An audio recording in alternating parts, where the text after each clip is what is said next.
Mold and mildew. Hey, what's that smell?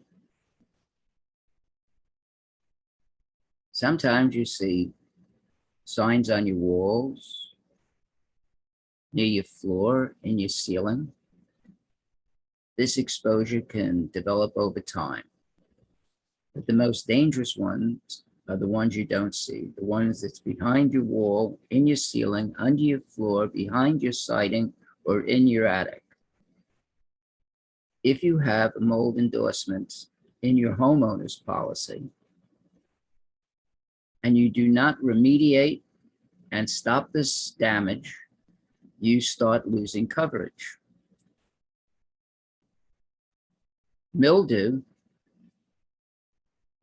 and mold are dangerous.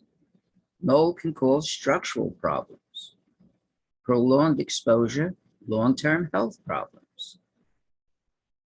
You can develop memory loss, insomnia, anxiety, depression, trouble concentrating, and confusion.